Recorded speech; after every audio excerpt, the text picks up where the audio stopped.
Hello everyone, welcome to Chetan Bharat Learning and welcome to our series Current Affairs through MCQs, जहाँ पर हम लोग काफ़ी सारे क्वेश्चंस डिस्कस करते हैं करंट अफेयर्स के रिगार्डिंग और ये देखते हैं कि ये जो इशू है, ये टॉपिक है, वो किस तरीके से आपको as the form of question पूछा जा सकता है। तो हल्का सा हम रिविजन करेंगे अपने टॉपिक्स की भी और साथ में देखेंगे कि क्वेश्चन किस फॉर्म में आ सकता है। चलो, फर्स्ट क्वेश्चन है हमारा, consider the following statements regarding emission gap report 2020। कोई भी रिपोर्ट होती है, हमें पता है कि ये कौन लॉन्च करता है वो हमें पता होना चाहिए, किस लिए वो लॉन्च करता है, उसका क्या ऑब्जेक्टिव है वो हमें पता होना चाहिए। अगर हम देखें first statement, UNFCCC publishes this report annually, तो सीधा स्टेटमेंट यही बनती है कि किसने लॉन्च करी है बेसिकली ये रिपोर्ट। सेकेंड है, it measures the gap between anticipated emissions and levels consistent with the Paris Agreement goals of limiting global warming this century to well below 2 degrees Celsius and pursuing 1.5 degrees Celsius। जितनी भी countries हैं उन्होंने Paris agreement sign किया हुआ है, उन्होंने ये objective लिया हुआ है कि हम लोगों को अर्थ का जो एवरेज टेम्परेचर है प्री इंडस्ट्रियल लेवल्स के अकॉर्डिंग उसको 2 डिग्री सेल्सियस होने से बढ़ना, जो 2 डिग्री सेल्सियस बढ़ने से रोकना है। अगर प्री इंडस्ट्रियल लेवल पर अर्थ का एवरेज टेम्परेचर 15 डिग्री सेल्सियस था, तो अब जो है हमें उसको 17 डिग्री तक ही रोक देना है, उससे आगे उसको नहीं बढ़ने देना, क्योंकि ज़्यादा टेम्परेचर इंक्रीज होगा तो अल्टीमेटली जो ग्लोबल वार्मिंग है वो बढ़ रही है, जो ग्लेशियर्स हैं वो मेल्ट हो रहे हैं, है ना। तो इस वजह से हम चाह रहे हैं कि अर्थ का जो एवरेज टेम्परेचर है उसको हम लोग प्री इंडस्ट्रियल लेवल्स के मुकाबले 2 डिग्री सेल्सियस बढ़ने से रोक सके, उससे ज़्यादा वो ना बढ़े। तो हर कंट्री ने अपनी एक ऑब्जेक्टिव तैयार किया हुआ है कि हम कैसे करेंगे इसे अचीव, और कुछ चीज़ें हैं जो कि वो एक्चुअल में कर रहे हैं। तो ये जो गैप है बिटवीन कि कंट्रीज़ क्या करना चाहती हैं बट एक्चुअली वो क्या कर रही हैं, इसके बीच का जो गैप है उसको फिल करने के लिए ये आती है रिपोर्ट कि क्या जो कंट्रीज कर रही हैं वो पेरिस अग्रीमेंट का जो ऑब्जेक्टिव है उसको अचीव करेगा कि नहीं करेगा। तो this statement is right and UNFCCC does not publish this report, it is published by UNEP, United Nations environment programme. तो ये स्टेटमेंट है आपकी गलत, दिस इज राइट स्टेटमेंट। पूछी क्या है देखो हमसे, चूज द करेक्ट स्टेटमेंट, तो 1 is wrong, second is right, तो B2 only is the answer. ठीक है, तो आंसर इज 2। तो आप ध्यान रखेंगे UNFCCC नहीं है, UNEP है। Next, consider the following statements regarding torpedo Varunastra. ये काफ़ी न्यूज़ में रहा था पिछले साल, क्योंकि इसको रिसेंटली हम लोगों ने इंडक्ट कर लिया है अपनी इंडियन नेवीज़ में। फर्स्ट है, the weapon has a range of 40 kilometres. देखो टॉर्पीडो क्या होता है बेसिकली, जैसे कोई मिसाइल है वो एयर टू एयर है, सरफेस टू सरफेस है, टॉर्पीडो है बेसिकली ऐसा ही मिसाइल का सिस्टम, बट वो अंडर वाटर जो है ट्रैवल करता है। तो अगर आपने किसी शिप को अटैक करना है अंडर वाटर, तो आप क्या लॉन्च करेंगे, टॉर्पीडो लॉन्च करेंगे। ठीक है, तो इसकी जो रेंज है it is 40 kilometre. This statement is right. Varunastra जो है हमारा टॉर्पीडो है और उसकी रेंज 40 किलोमीटर तक ही है। 40 किलोमीटर पर अगर कोई शिप प्रेजेंट है तो उसको हम अटैक कर सकते हैं इजीली, प्रिसाइजली वो भी। Second, it has been designed by the naval science and technological laboratories, a unit of DRDO। सीधा भी आ सकता था कि it is developed by DRDO, दोनों ही सही होते, बट जो लेबोरेटरी है ये that is naval science and technological lab. This statement is also right. It is an anti submarine torpedo and is critically propelled. देखो, चाहे आपने कोई शिप पर अटैक करना हो अंडर वाटर के थ्रू या फिर कोई सबमरीन पर अटैक करना हो, सबमरीन तो अंडर वाटर होती ही है, पनडुब्बी जिसको हम लोग बोलते हैं, तो दोनों ही केसेस में क्या है आप इसको यूज कर सकते हैं।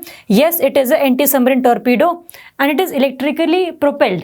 इसमें जो पूरी जो इलेक्ट्रिसिटी है, जो बैटरीज हैं, वो इसके तहत ही टॉर्पीडो काम करता है। ठीक है, तो इलेक्ट्रिकली प्रोपेल्ड है। This statement is also right.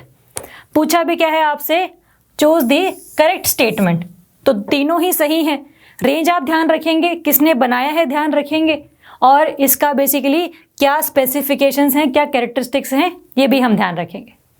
तो all of the above is the answer, answer is D. ठीक है, तो ये हम ध्यान रखेंगे। Next, consider the following statements regarding the international day of forests. कोई भी डे होता है, कब मनाया जाता है, क्या उसकी थीम है और क्या उसका ऑब्जेक्टिव है, हमेशा आपने ध्यान रखना है। फर्स्ट स्टेटमेंट कहती है इसकी, the UN observes March 22 as the international day of forests. अब डे तो आपको याद करना ही पड़ेगा, कुछ कंसेप्ट इसके हैं नहीं कि ऐसे आप याद कर सकते हैं। तो जो डे है that is not on 22 of March, it is 21 of March. ये इंपॉर्टेंट है याद करना। तो this statement is wrong statement. तो क्वेश्चन ऐसे भी आ सकता है, क्वेश्चन वैसे भी आ सकता था कि international day of forest is being celebrated on which date. 4 options होते, 21 मार्च, 23 मार्च, 24, 25 मार्च।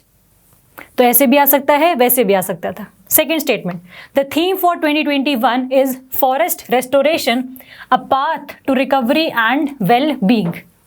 थीम भी आपको याद करनी है। थीम के लिए आप हल्की सी स्टोरी या निमोनिक्स बना सकते हैं कि जो फॉरेस्ट है उनके रेस्टोरेशन पर ज़्यादा बात की गई है इस बार, कि जो आपने फॉरेस्ट ऑलरेडी डिस्ट्रॉय कर दिए हैं उनको दोबारा से रिस्टोर करने का अब टाइम आ गया है। अदरवाइज जो ह्यूमन का वेलबींग है, जो एक path to recovery for the nature है, उसको हम लोग अचीव नहीं कर पाएंगे। तो इस तरीके से आप थीम को याद कर सकते हैं। तो first statement is wrong, but yes theme is right, second is right statement. पूछा भी क्या है आपसे, चूज द करेक्ट कोड। तो आंसर इज B2 ओनली, ये हम ध्यान रखेंगे। ठीक है, तो answer is B. Next, global economic prospects is released by which organisation. ये रिपोर्ट है बेसिकली जो ये बताती है कि आगे आने वाले टाइम में जो पूरा ग्लोब है, पूरा वर्ल्ड है, उसकी इकोनॉमी किस तरीके से काम करेगी, किस कंट्री की ग्रोथ रेट ज़्यादा रहेगी, किस कंट्री की ग्रोथ रेट कम रहेगी, कितनी रहेगी, ये सब कुछ बताती है। रिलीज कौन करता है इसे? ऑप्शंस हैं आपके पास, वर्ल्ड बैंक, IMF, WEF या फिर none of the above. This report is released by the World Bank. हम जब ग्रोथ रेट्स की बात करते हैं तो हमेशा बैंकिंग स्ट्रक्चर दिमाग में आता है, तो आप ऐसे याद कर सकते हैं इसे कि कितनी ग्रोथ रेट रहेगी, ये हमें एक बैंक बताता है, वर्ल्ड के लिए वर्ल्ड बैंक बताता है। ठीक है, तो आंसर इज ए। एक है आपकी ग्लोबल इकोनॉमिक आउटलुक, GEO, इसको रिलीज करता है IMF। ये भी बेसिकली यही बताता है कि आगे आने वाले टाइम में जो इकोनॉमी है वो किस तरीके से काम करती रहेगी।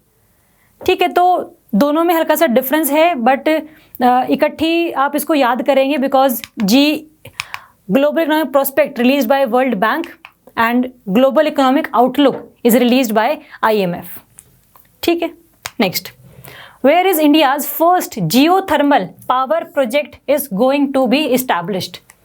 जियोथर्मल पावर प्रोजेक्ट बेसिकली है जहां पर हम अर्थ की जो हीट है उसको यूज़ करके इलेक्ट्रिसिटी बनाने की बात कर रहे हैं। तो इंडिया में काफ़ी सारी जगहें ऐसी हैं जहां पर अर्थ की जो हीट है उसको हम लोग एक्सपीरियंस कर पाते हैं। एग्जाम्पल आपके मणिकरण साहिब, आपकी लद्दाख में कई सारे एरियाज़ हैं, आपका हिमाचल में कई सारे एरियाज़ हैं, तत्तापानी एरिया है, तो काफ़ी सारी जगहें हैं ऐसी।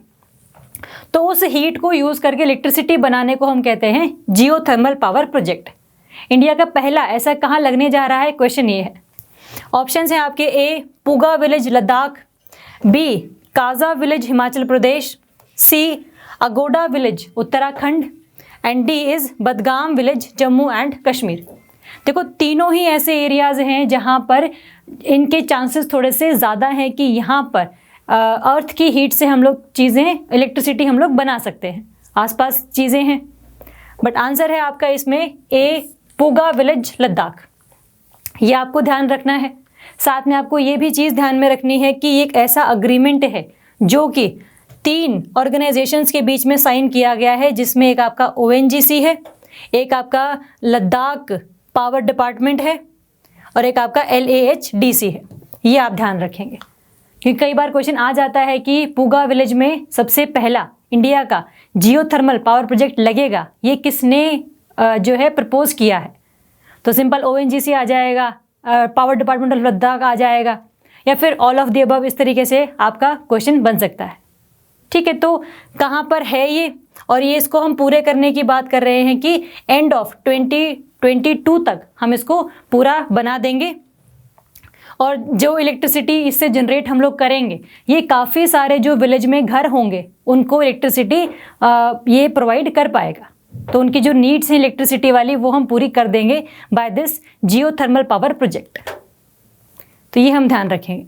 Next, match the following: international labour day, world tobacco day, national technology day. अब इसमें पूछा गया है कि कौन सा है जो कि करेक्टली मैच्ड है।